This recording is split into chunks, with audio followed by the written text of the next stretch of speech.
ಕಾರ್ಯಕ್ರಮ ಬಂದಿದ್ದೀವಿ. ಯಾರೇ ತಪ್ಪಿತಸ್ಥರು ಇರಲಿ, ಯಾರೇ ಈ ರೀತಿ ಏನಾದರೂ ಮಾಡಿದ ನಿಜ ಆಗಿದ್ರೆ ಕಾನೂನು ಪ್ರಕಾರ ಕ್ರಮವನ್ನು ಖಂಡಿತವಾಗ್ಲೂ ನಮ್ಮ ಸರ್ಕಾರ ತೆಗೆದುಕೊಳ್ಳುತ್ತೆ. ನಾನು ಇಷ್ಟೇ ಹೇಳಲಿಕ್ಕೆ ಬಯಸ್ತೇನೆ, ತಪ್ಪು ಮಾಡಿದ್ರೆ ಖಂಡಿತವಾಗ್ಲೂ ಅವ್ರಿಗೆ ಶಿಕ್ಷೆ. ನೋಡಿ, ಒಬ್ಬ ಮಹಿಳಾ ಮತ್ತು ಮಕ್ಕಳ ಕಲ್ಯಾಣ ಸಚಿವೆಯಾಗಿ ಹೇಳ್ತೀನಿ, ಏನಾದ್ರೂ ಮಹಿಳೆಯರ ಮೇಲೆ ದೌರ್ಜನ್ಯ ಎಸಗಿದ್ರೆ, ಅವ್ರು ತಪ್ಪು ಮಾಡಿದ್ರೆ ಖಂಡಿತವಾಗ್ಲೂ ನಿರ್ದಾಕ್ಷಿಣ್ಯವಾಗಿ ಅವರೆಷ್ಟೇ ಇದ್ದಂತ ಅಧಿಕಾರಿಗಳಿದ್ರು ಕೂಡ ಅವ್ರ ಮೇಲೆ ಕ್ರಮ ಆಗುತ್ತೆ. ನಾನು ಬೆಳಗ್ಗೆಯಿಂದ ಟಿವಿಯನ್ನ ನೋಡಿಲ್ಲ. ಬೆಳಗ್ಗೆ ಡೈರೆಕ್ಟ್ ಆಗಿ ಸಿಎಂ ಅವ್ರ ಮನೆಗೆ ಹೋಗಿ ಕಾರ್ಯಕ್ರಮ ಬಂದಿದ್ದೀವಿ.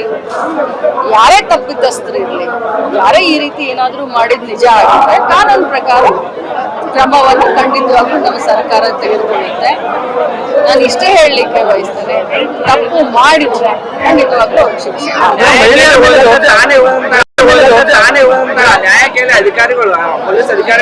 ನೋಡಿ, ಒಬ್ಬ ಮಹಿಳಾ ಮತ್ತು ಮಕ್ಕಳ ಕಲ್ಯಾಣ ಸಚಿವೆಯಾಗಿ ಹೇಳ್ತೀನಿ, ಏನಾದ್ರೂ ಮಹಿಳೆಯರ ಮೇಲೆ ದೌರ್ಜನ್ಯ ಎಸಗಿದ್ರೆ, ಅವ್ರು ತಪ್ಪು ಮಾಡಿದ್ರೆ ಖಂಡಿತವಾಗ್ಲೂ ನಿರ್ದಾಕ್ಷಿಣ್ಯವಾಗಿ ಅವರೆಷ್ಟೇ ಇದ್ದಂತ ಅಧಿಕಾರಿಗಳಿದ್ರು ಕೂಡ ಅವ್ರ ಮೇಲೆ ಕ್ರಮ ಆಗುತ್ತೆ. ನಾನು